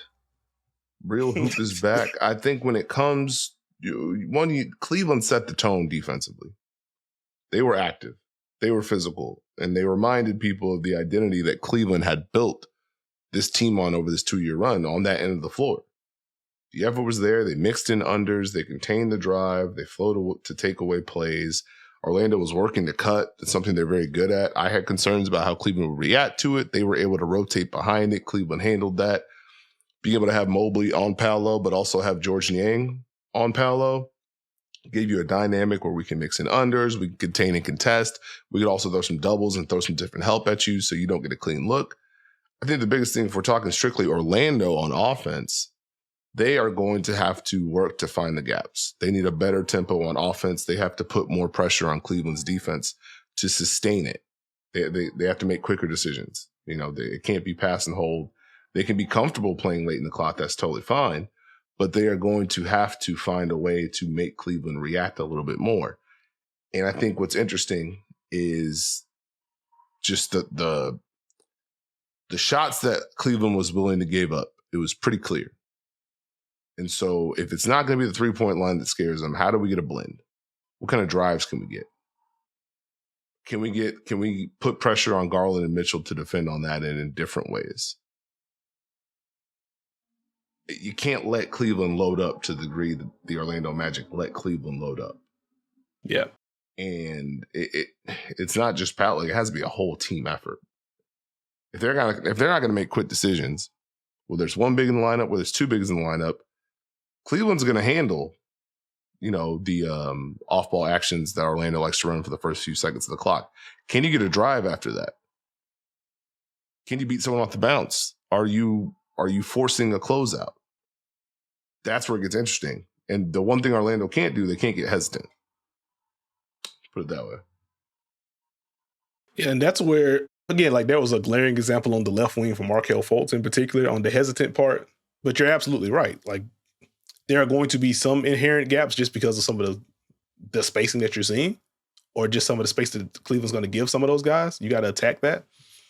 But when you get good stuff, you have to capitalize. Go ahead. Well, no, I was going to bounce off what you said, because we say all this about Orlando's offense. They were still hanging around in that game for a whole long bit. Mm-hmm. And if they can just find a way to score with tempo, make the shots that Cleveland's giving them, everything they want to do game plan-wise has more impact. Go ahead. Mm-hmm. No, I was going to say, when they do have openings that they have to capitalize, like I think about a play, I want to say it was in the second quarter when we did get Jalen Suggs screening for Paolo. They cleared the wings. They had flat spacing. I want to say it was a screen and then a rescreen from Jalen Suggs. They get 2 on Paolo. Jalen Suggs slips into space, and you get a shot at the rim. Max Strus with a vertical contest, so he didn't get the bucket. It's like, okay, these are the things that you can tap into. Here are glimpses of what good offensive process looks like for Orlando. You have to tap that button consistently, because Cleveland's not going to do you any favors. Like, they are a good defense in their own right with good defensive personnel, particularly up front. And we're going to help off of a lot of these dudes. So there is just going to be an element of, we got to knock down the shots that are being given to us. We have to be able to nail that. Couple of questions on the Orlando front, rotation-wise. You did note, where there's 2 bigs of one, Orlando has to find some stuff. Cleveland was a +1 in 23 minutes with Evan Mobley and Jared Allen on the floor. +4 in 13 minutes with Evan on without Jared Allen. +9 in 12 minutes with Jared Allen on without Evan Mobley. So all the configurations work for Cleveland in that game. But to the Orlando portion, we did get Jonathan Isaac starting at the 5. One, did you like that? Two, do you see Orlando tweaking anything else with their rotation in game 2? I mean, they went 10 deep. Isaac at the 5 was fine. Orlando Magic fans yelled at me about that all week. Oh, no. They're proven correct. Now, here's what I would say about Jonathan Isaac at the 5. I understand it. He can guard multiple positions. He can execute multiple schemes. He can switch. The tricky part of that is if Paolo is just going to be in a drop, it kind of lessens the impact of Jonathan Isaac starting. Yeah, I didn't get. You have the mix of Cleveland, an offensive team that likes to have, run double pick and roll, double drags, have the second big slip, which kind of takes some of Isaac switching off the table sometimes. But now if Paolo's going to be involved, if he's guarding Mobley and he's in a drop, you're giving the same look for Cleveland's offense. And this is the value for Cleveland of having two bigs who can both set screens, who can both perform handoffs and keep that same pressure on Orlando. And so that's where I was kind of like, is that on purpose? Because essentially your other bigs do the same thing. So we'll see how that goes. They may mix it up. I think the one thing that stood out to me, the decision to put Jalen Suggs on Darius Garland. It's interesting. Well, the vision, I think, was let's pressure the ball. Let's try and wear him down with the activity. Jalen Suggs screen navigation so we can not have to hold as much. Might have some more switchability if we need to. And they were willing to give Donovan Mitchell space because they kind of knew to a degree what type of shots he was going to take. And so, okay, let's let Suggs try and impact Garland and let's do our work on Mitchell and see what happens. I mean, Donovan Mitchell did his job. And Cleveland, Boy, did he. Cleveland in general did their job. They did what they were supposed to do. I think probably the most impressive part beyond Mobley, beyond Mitchell, was just offensively they kept working. They worked through their options. They didn't let Orlando's activity dictate for the most part and bog them down. Now, in the second half, it did get a little interesting, but that's the payoff for the work they did in the regular season, showing up. And so I think that's a big key. If you keep Garland going, he gets downhill, he makes plays.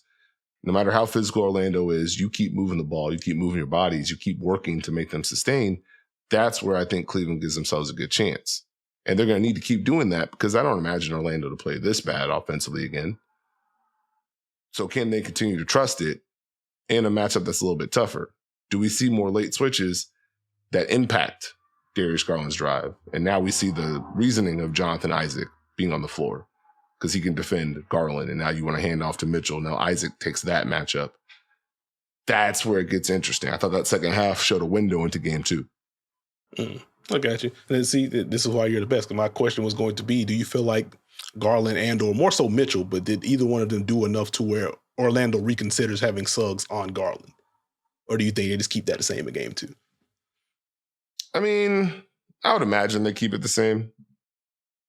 Because here's the thing.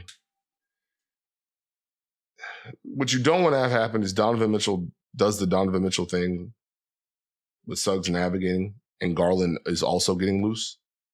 Yeah. So you just trust the athleticism and the size and that you can bother. That's what I'm thinking of. Okay. That makes sense. I would say also on the rotation front, because again, Isaac at the 5 is interesting, and I see the value in it. Like now seeing what the front court rotation off the bench looks like is where it gets kind of interesting for me. If you're going to go Isaac at the 5, because you end up with 15 minutes from Wendell, you get 13 from Mo Wagner. And Mo in particular has been very important to Orlando's bench all year long. He's just been a very productive scorer coming off the bench for them, add some energy. So I want to see what that was going to do to the minutes. And then probably my final Fultz mention of the segment. I do keep an eye on those minutes because to your point about hesitation and just Orlando shooting overall, if he's not going to provide some kind of scoring punch, like we know the 3-point shooting just likely isn't going to be there, but if he isn't able to mix in some of the pull-ups, some of the short floaters, if they aren't going to really utilize him as a screener, which they've gotten good stuff out of him as a screener in the past, but if that utilization isn't going to be there, like I would almost rather it's either shorten the rotation and give more minutes to Isaac or to Cole Anthony, who played 11 minutes, different position. Well, not even different position, but Cole Anthony played 11 minutes. Like I either bump up his usage or I at least give Caleb Houston a spin just because he is a wing with size that can shoot threes. I mean, no bench player for the Magic played more than 15 minutes. I'll raise you this, Nekias. Okay. Markelle Fultz, Cole Anthony, Gary Harris, and Jalen Suggs. You know what they shot in game one?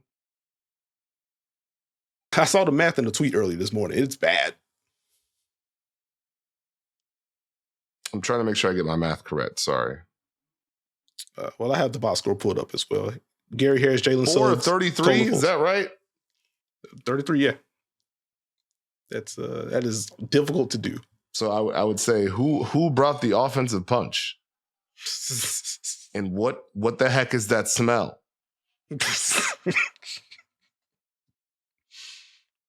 You know what? That is a great place to transition. We got two more for you. We'll get out of here. The New York Knicks beating the Philadelphia 76ers 111-104. 27-7-7 from Jalen Brunson. We got the LeBron line. 22 points, 13 rebounds, 4 of those being offensive rebounds for Josh Hart. Hit some crucial threes late in that game. Miles McBride, man. 21 points off the bench. But it's less the point total and more the type of shots that he made and when he made them, particularly in that second half. Just a fun game for those guys. Joel Embiid with 29, 8 and 6, had a bit of a scare towards the end of the first half, but did come back. Tyrese Maxey with 33 points, 11 of 17 inside the arc. Very impressive. 3 of 9 from 3. Fine, considering the type of shots he took. 18 points for Kyle Lowry in this one. I think just kind of going broad in terms of what stood out to me, this is a really fun defensive battle. Heading into the matchup, I was excited to see how the Knicks would attempt to match up with Tyrese Maxey, if they were going to give that to Dante DiVincenzo. Would we see Josh Hart on him to put a little more size and bulk on him? Would it be OG Anunoby again? We had saw that in one of the regular season matchups. And then from there, what were they going to do with Joel Embiid? Were we going to see a high volume of double teams? If they did send doubles, where were they going to come from? Like I had a whole stat, like tracking the post up, seeing where the help's coming from, all that good stuff. Wanted to see what it was going to look like. And to have those questions coming in, and then to see some of the counters that we saw from Philadelphia in this one, with the Embiid post-ups in particular, we're going to have Tyrese Maxey or Buddy Hield one pass away. And then with some of the entry passes, they'll go entry pass, the first guy will cut through, and then they kind of shift who's going to be one pass away. Joel Embiid facing up and then just kind of timing his drives based on that cut, or just kind of feeling, okay, I think the help's going to come now. Or if I turn this way, I think the double's going to come from here. Watching Joel Embiid have the kind of feel for that speaks to his feel as a basketball player, and also just game plan nuance, understanding the scout, knowing where it's going to come from. So that was a fun battle.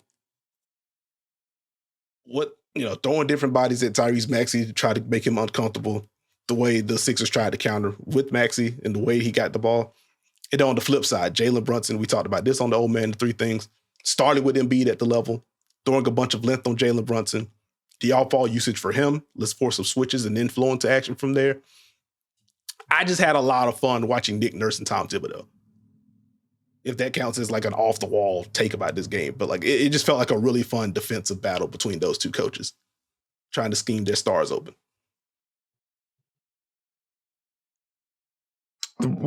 This is a fun one to talk about in the sense that game 2 will have already happened by the time you hear this, and Tyrese Maxey's questionable. This is why we push this one towards the back. Not because we don't care, but Tyrese Maxey is questionable, and so it's a whole lot. I think for me, my mind goes to Joel Embiid. Glad to see him back on the floor. Hopefully he's okay. Yeah. Is this more of a deep drop situation? Does put more pressure on the wings? Does this mean we need more Nick Batum in lineup so he can kind of scram switch and keep Joel near the paint? My mind is curious to see how Philadelphia adjusts to that. But we saw the vision of what Philly wanted to do against Jalen Brunson. Have size, have length, be able to switch some of the off-ball actions, navigate the pick and rolls and the handoffs, and have rim protection. The Knicks counters were fantastic, whether it was trying to get an early screen to get less size on Brunson, trying to get him off ball with the cuts, or trying to get him to flash, pass and cut with Hartenstein. I'm intrigued by how the Knicks were able to lock in on that, but that was an identity win in game 1. Mm-hmm. And for them to be able to gut that out with Jalen Brunson shooting the way he did, that's key. And that's kind of a proof of concept for what they've done work-wise. On the other end, I am intrigued. Let's say Tyrese Maxey plays. They gave OG the matchup. And I thought the idea was to work and have OG screen navigation, kind of allow Hartenstein to come to the level, maybe be back a little bit, and recover to Embiid. I'm keeping an eye on how much Maxey can get to the late switch against the Knicks. And does that open up Embiid in the post? Does that just open up drive and kick to where the Knicks help, and now that opens shots up for Philly? Does that make empty side pick and roll even tougher because the Sixers kind of flowed into that? Then, I mean, the Knicks wanted to send help on drives. The Knicks countered by icing or bluing or, working to keep Maxey on the side of the floor. Mm-hmm. How does that pop off? And can Philly overall just could someone else make the defense pay? Oubre, Batum, Harris, Lowry, they're going to have to make those shots to make the Knicks pay. Mm-hmm. I got you. Like, one of the fun things with Maxey in particular is like, okay, you want to put OG on him, huh? That's cool. So we're going to run this double pick and roll. Kyle Lowry, you're going to be the first screener here. Hey, Jalen Brunson, what exactly are you going to do? Sure, on recover. All right, cool. Can you do that again? Yes. And again? Yes. And again? Yes. And again? So it's just kind of fun to watch them. They were just spamming that in the second half of that game. It's like, no, we're going to poke at this. We're going to have some fun here. So I'm curious to see how that evolves. While we're giving hat tips, shout out to Mitchell Robinson. Because on the preview, I was talking about him potentially getting the Embiid matchup in his minutes and what that was going to look like. And after watching all of those post-ups during the Tibbs era, so going back to like 2020, and just seeing the amount of pump fakes that Mitchell Robinson fell for, I was like, I'm a little bit worried. Like, Mitchell Robinson is just generally working his way back after a super long absence. And now your first playoff series is Joel Embiid. That could be a lot. What are you going to look like physically? And are you just ready for that? In the fourth quarter of that game, Mitchell Robinson defended his tail off. Post-ups. Philly tried to have some fun with some pick and roll setups. Mitchell Robinson was ready for it. He deserves a lot of credit for how that game closed out for the New York Knicks. In addition to Josh Hart making big shots, Jalen Brunson hit a big one down the stretch. And they just got timely stops overall. So I was really impressed with Mitchell Robinson. Wanted to make sure I said his name on the pod because he did the gosh darn thing. One question I did have with Embiid. I echo your sentiments. I'm glad that he was able to come back in the second half. But in light of, one, just how the Knicks want to get into their offense, and two, because of the health thing with Embiid, do we just see him in a drop? Or circling back to my question heading into the series, what exactly is the scheme versatility for Joel Embiid based on the health? Talent-wise, he could do anything. But how many coverages will the Sixers feel comfortable putting Embiid in game 2 and moving forward? Like, that is something that's top of mind now. Because if it does just turn into the drop, the Sixers did a darn good job defending Jalen Brunson overall, but Jalen knows where his shots and he knows where the space is if it's going to be a drop. He knows there's a rear view contest coming. He knows if this guy space one pass away, there may just be help here. If Josh Hart is at the left wing and I'm coming left on this pick and roll, I know Kyle Lowry is going to be here somewhere. So, like, seeing I trust Jalen Brunson to just adjust to that heading into game 2. So I do have that top of mind. I like it. Aha. And then we will close this out with the Denver Nuggets getting a 114-103 victory over the Los Angeles Lakers. Stop me if you heard this before. The Nuggets have beaten the Lakers in the playoff game. Jokic with 32 points, 12 rebounds, 7 assists, and 2 steals. Jamal Murray with 22 points and 10 assists with 6 boards. Aaron Gordon with 12, 11, and 7. Had some early foul trouble, but fought through that. LeBron with 27, 6, and 8. Anthony Davis with 32 points, 14 rebounds, 5 assists, and 4 blocks. 13 points for D'Angelo Russell. Do not ask me what he shot from the field, though. We talked about this a little bit on the Old Man the Three Things episode, but like the margin for error in the playoffs is super small. And in this series in particular, it's really small for the Lakers. They have to hit very specific notes to be competitive and or win games in this series or win the series outright. And so watching them in the first half, it felt like they were doing that. LeBron and Anthony Davis got off to a hot start. They combined for 37 on 21 shots in the first half. But beyond that, they did a really good job at poking at Denver's defense. Hey, let's use LeBron as a screener.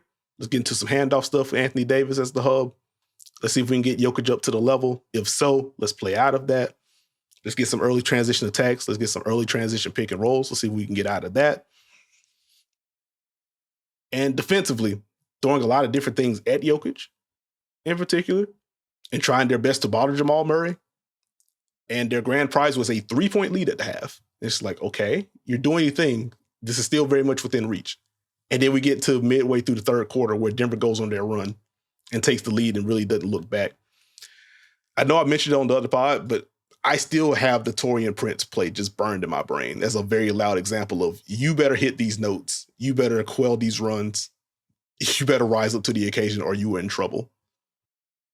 2-man action with LeBron James and Anthony Davis on the right side of the floor. You get Jokic at the level. Weak side guy pulls in early to tag Anthony Davis on the roll. Advance to Taurean Prince. D'Angelo Russell wide open in the left corner beside him. And Taurean's like, nope, head down. I'm getting downhill. Misses over 2. Defensive rebound. Kentavious Caldwell-Pope on the right wing. 3 points. And it's like, dog, it's so difficult to hold the Nuggets down. It's so difficult to deal with them in general. And if you miss opportunities like that, you allow Denver to get a rhythm. And then you get to the fourth quarter, where here are all 87 variations of how we can get Jamal Murray, Nikola Jokic, or Aaron Gordon to basketball, with some KCP and MPJ sprinkled in too if you want some. I just kind of felt for the Lakers at the end of that game. I was impressed by the Nuggets, and Jokic, getting him the ball in the middle of the floor is just the biggest cheat code in basketball at this point, whether it's an ISO or pick and roll, short roll situation to the free throw line. You get him there, it's just kind of cooked. Like watching him get buckets over Anthony Davis, watching him get buckets against LeBron James in that area of the floor, I don't know what you do. And so it felt very playoff theme-y to me. This is what the Lakers can do. These are the notes they have to hit. This is what happens the literal second they don't hit them anymore. Also, D'Angelo Russell, please hit shots in game 2. That's where I land. I think the thing for me is the Lakers are going to have to keep pace offensively. And one of the biggest pluses of Denver's, run last year, that game 1, was their scheme versatility and being able to mix in Jokic being at the level, Jokic being in a drop. It's on the Lakers to make shots and make plays and force Denver into a scenario where they are not so automatic defensively like they were in game 1. And to your point, the Lakers did have success early. I like the dribble penetration. I like the usage of LeBron. Let's get him some handoffs. Let's get him in the corner, back cut. Let's kind of just move things around a little bit. Hopefully we get some stops, get some transition buckets. How do we now put more pressure on Denver with what they've decided that they're willing to give up? Is it LeBron attacking to finish? Is it LeBron skipping to hit the weak side when he drives? Is it Reeves and Russell being able to make plays against that drop? Because they're going to need those guys. If Jokic is going to be in a drop and you go empty side pick and roll, you either need one of them to make a shot or get in the paint, or you need one of them to, receive the kick and knock down a shot or drive a closeout. They need that. They have to be a threat. Rui Hachimura has to stay aggressive. The biggest thing for me is, can they establish that portion, but also can you establish not LeBron as a screener, but can you get Denver off the choice they've made? Because Denver was totally fine with switching in game 1. They showed help, but rarely did they commit a double. So now you have the combination of, you need the timely baskets. You need LeBron to make a couple of those just to make Denver a little more uncomfortable. You need the help to result in a bucket just to make Denver a little bit more uncomfortable. And for the Lakers to compete or to win in this series, they need the blend of all of it offensively. It's not they don't have a margin for error offensively, but they have to establish multiple things so that they, in the fourth quarter, can now lean into LeBron versus matchup. Reeves or Russell in pick and roll. LeBron is a screener. Now we have multiple things we can throw back at you if we're getting stops. So now it's like, okay, how much are they going to lean into LeBron as a screener? How much are they going to lean into Anthony Davis? Which way are they going to go? Because Denver has done that on the other end. They have poked at everything the Lakers want to do over the course of the game. And now how do the Lakers react to that? Do they change what they want to do? Because Denver, at any point, Denver never felt out of control, right? I don't mean in the game, but offensively, they never felt completely bothered. Lakers showed one thing, Denver responded immediately. Cool, you're bringing back Rui on Jokic and 80 on Aaron Gordon. Pick and roll, let's have some fun. Jokic, stop rolling so far. Let's get a bucket. You put LeBron in Jokic, and he knew exactly what we were going to do, and he blew up the play. Well, guess what his reward is? Nikola Jokic catching the ball at the free throw line. You're doubling on the catch. Fantastic. Hey, Jamal Murray, you throw it in and then come cut and get the ball. Hey, Aaron Gordon, you set pin-ins down there low. Oh, you guys like that matchup. Okay, let's do inverted pick and roll. You guys want to switch that? Oh, no. Nikola Jokic dunk. Quick shout out, Nikola Jokic, career high 4 dunks in game 1.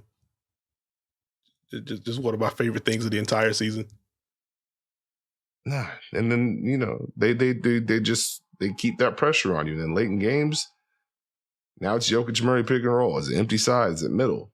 Where's the help coming from? We're off Aaron Gordon. Oh, that lob's automatic. Okay, let's stay home. Let's still help. Oh, MPJ's open for 3. That's fun. That's where it gets tough. That's where the Lakers have to have as much as they can established offensively so they can go back at them. Because the key for me is, can the Lakers stop Denver late? Because to your point with Jamal Murray, I was thinking of you when this happened, right? I was anticipating Aaron Gordon at the 5 with the second unit. We talked about it on our last pod. DeAndre Jordan's music hits. And the Lakers saw Jamal Murray with that unit and decided, you know what? We are going to trap these pick and rolls. And I respected it. You know what that turned into? A DeAndre Jordan roll on an empty side pick and roll. And a dunk. Yeah. And do you know what that turned into? Jamal Murray flying off ball, curling, getting a late switch against Jackson Hayes and going to work. Well, there goes that. Which, you know, shout out to DeAndre Jordan in the revenge game / revenge series, showing out when his number was called upon, which now takes me back to like January. It was like, I think I listed Zeke Naji as a player that I'm like really intrigued about heading into the new year or somewhere in there. Can he do enough to earn playoff minutes and just firmly cement himself as a rotation guy? Aaron Gordon gets in foul trouble in the first calls DeAndre Jordan. It's a shot. It's a hat tip to DeAndre that also doesn't reflect well on Zeke. So we will see what happens in the game 2. But to your overall point, the Nuggets just have an answer for everything. I'll ask you a very quick question that we can get out of here. Because obviously neither D'Angelo Russell or Austin Reeves shot particularly well. Is this just a case of hope they make shots in game 2, or is there any part of their usage you feel could alter or should shift in game 2? The shooting looks bad for D'Angelo Russell. I'm not getting into a debate with you Laker fans. You leave me the heck alone. They need it. Some of the shots might raise an eyebrow. I'd probably take the bad shots over like a careless pass, but they need him in pick and roll to make those shots. I actually liked early in the first quarter. I thought that was the blend he needed. Let me attack the transition. Let me get this shot in pick and roll real quick. Let me just add this to the mix. Can I establish myself as a threat? So now if I'm one pass away in this scenario, are they going to help as much? I think that's the bit with D'Angelo Russell. He has to produce. So, I mean, 6 of 21 of 9, not great, but they need him in this series. Like, this is not let's bench D'Angelo Russell for Spencer Dinwiddie. That's no disrespect to Spencer Dinwiddie. He hasn't been able to establish himself with the Lakers as that level of a threat that he is as a player, if that makes sense. Gabe Vincent, neither of them shot the ball. So that's where it's like, hey, you need Austin Reeves to be aggressive and look to take and make shots. You need D'Lo to be aggressive, look to take and make shots. Part of that is going to be him getting them up. So, I mean, you kind of got to live with it, because the key for you offensively is Rui, D'Lo, and Austin Reeves making whoever is guarding them think twice about whatever their help is. And now what do you do? And just to quickly clarify, Austin Reeves and D'Angelo Russell combined 3 of 15 from 3, was noting the 3-point shooting when I said neither of them were very efficient. Reeves was 3 of 3 inside the arc. So I just wanted to make sure that I was clear with my wording there. But see, too many numbers. There's the title of the podcast. There we go. Too many numbers. Thank you for listening to and or watching the latest episode. What's up? Don't put me in that group. Well, no, you good. I enjoy analytics. That can be the title of the YouTube episode. I enjoy analytics. But anyway, thank you for listening to or watching this episode of The Dunker Spot. If you haven't already, please subscribe to us. We are on Apple, Spotify, RIP Google. Stitcher, Podbean, wherever you get your podcasts, you can find us. We are on JJ Reddit's YouTube channel every Tuesday. That is the day after Monday, the day before Wednesday. So if you like the visual element, if you like the plays spliced in, some of the things we talk about, we can't have plays up for literally everything, or we will not be able to pay our bills. So that's why you only have a handful of plays sprinkled in. But if you like that element, we're here every Tuesday. Subscribe to JJ Reddit's YouTube channel if you haven't already. You can follow me on Twitter at Nekias NBA. You can follow Steve on Twitter at SteveJones20. Join the Dunker Spot community on Twitter. We're having fun discussions in there. Join us for our online Dunker Spot watch parties. The link is in your podcast description for the audio listeners or the YouTube folks. Click on that link. Sync up your television, or if you're an International League Pass watcher, you can just watch along with us. We're breaking down plays during commercial breaks, during halftime. Everyone can see that regardless of your League Pass situation. So if you want to watch some basketball games with us, alongside of us, or just with the group of people that love hoop, come do that. You will not regret it. And with that, we will catch y'all later in the week. All right, great show, Nekias. Really appreciate you. I think 300 was last week. Also, I did not know you were 39 years old, but I did get JJ to say he loved the Dunker Spot. So, woo!